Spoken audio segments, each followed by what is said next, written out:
Thank you for joining us on Fem Talk 89 FM. Today we'll be discussing human security and protection before, during and after humanitarian emergency. And here with me is Merewairita from the Kamba Island, and also Laisa, Rokovu from the SSV Nava Multiracial Club. Thank you for joining me. Throughout the consultation, a common issue we've been discussing has been the need to feel safe, especially for the women, girls, and the LGBTIQ communities. So, what change do you want to see to ensure that this protection need, this human security priority is met? I really don't have electricity in my community. It's not safe for me to go out at night, though our big old generator is down. It's not working for quite a long time. Mm-hmm. And because the generator has been not working, you guys are not feeling safe to go outside, especially at night, to visit the bathroom, etc. Okay. And what is the situation for you, like Laisa? Okay, as for me, Nabo is not a township yet, so we don't have streetlights along the road where women and girls are unsafe to walk at night. Question would be, why are women walking out at night? Okay, we have a school just nearby where children always go for their evening classes, and mom always accompanies the girls, the students, and it's not safe to come back home because there is no street lights. We need street lights, and because there is no street lights, I would ask for more police patrol. So, Laisa has talked a little bit about the need for police patrol to feel safe. What is it like for you in Kamba Island? How can you ensure safety? I really don't ensure safety in my village because it's the island. It's far away from the mainland. I don't have police post in my island. I just have the Turaniko there. With some of the, in the village we call it the Obis and Kor. So for that, it's unsafe for us, women and girls, to be out at night. Though in my village, the big problem we are facing is the excess of clean water.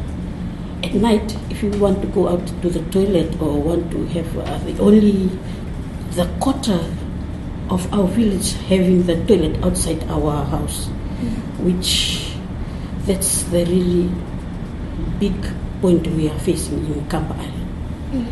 So, Mere, what you're trying to say is that if you are able to get adequate lighting in your community, not as street lights, but at least at places where there is darkness, you will feel a little bit safer?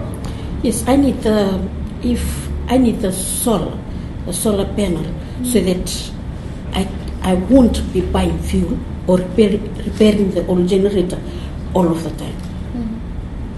And why do you think, Laisa, this needs to be done in terms of ensuring proper lighting in communities all over?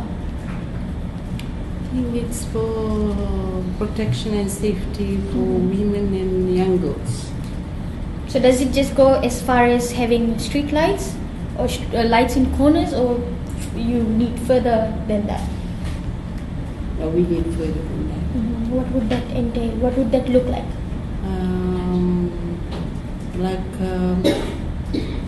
To have more lights so that can safeguard not only women, for younger generations also. Okay. Let's talk a little bit about the situation before Cyclone Winston hit us. For you and your community, what was the situation like before Winston in Kamba Island, Mary? The situation in Kamba Island before, 2 weeks before the TC Winston, our old generator was working. Then it was down. Till now, the generator is still down, so it's quite not good for us in the village.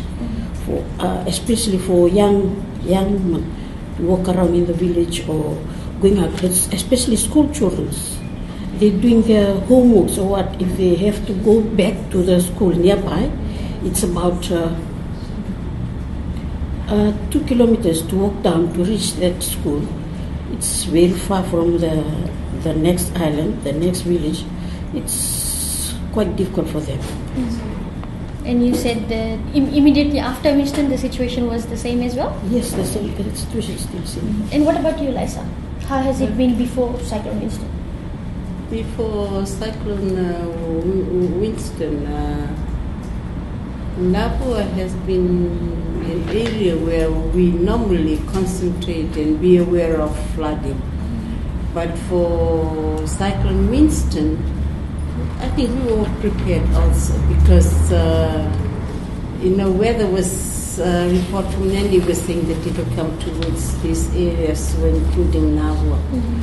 But I would say that women from Napua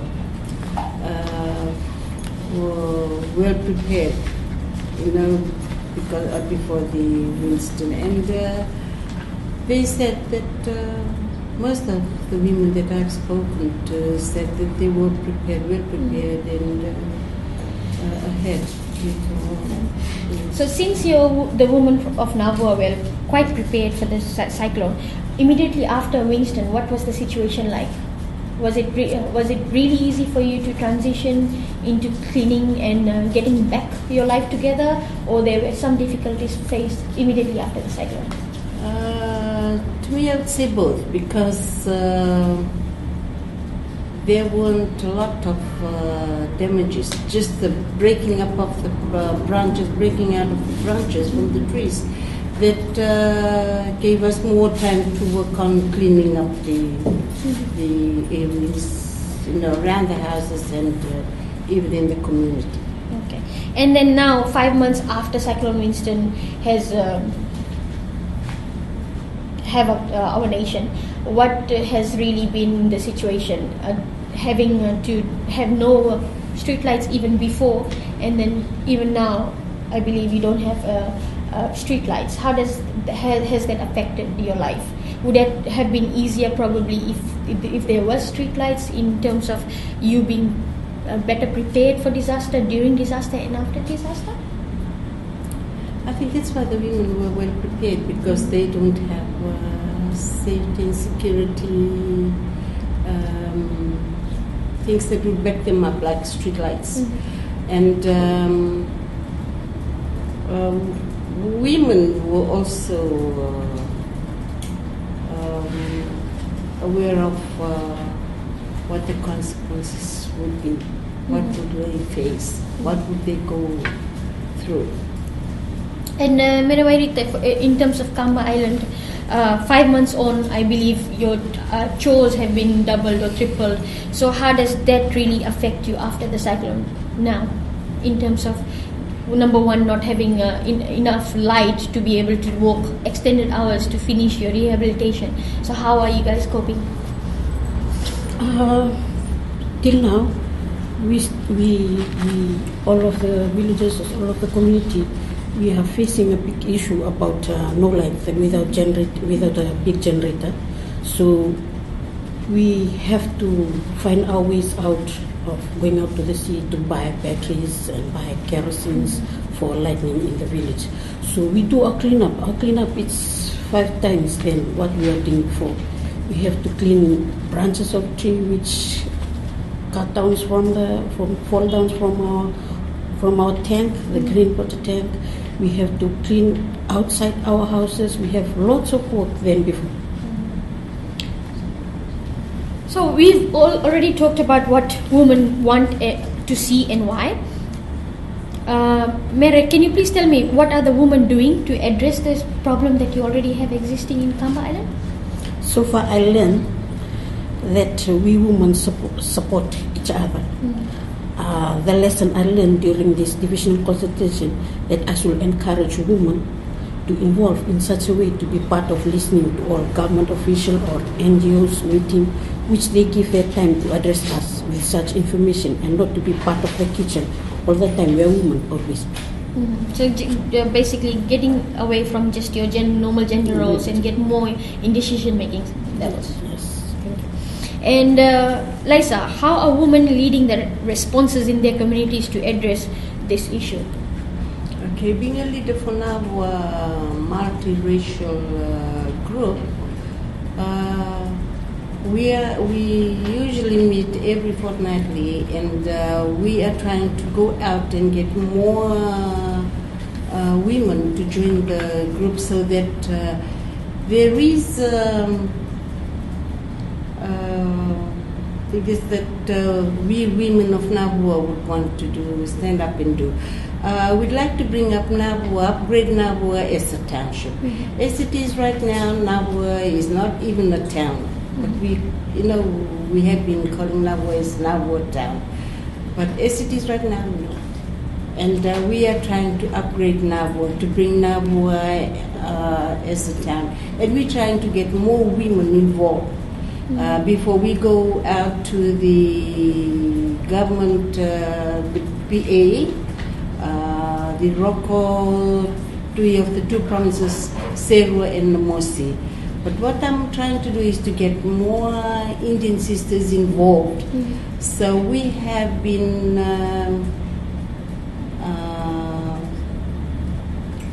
discussing to meet our Indian sisters at Wainindava and Leitata also. But So what as you're we doing go is back from now, we'll try and use that because. So you're trying to come up with a critical mass of women with in multicultural aspects to really push for the township of Nabua. That's right. What are the barriers to women in decision making when it comes to being consulted, so their solutions are taken into account, Mary? As for me in the village now, as we are in the meeting or in the Bosera court, women are not allowed to be. So what's really that aspect that stops you from getting It's women? our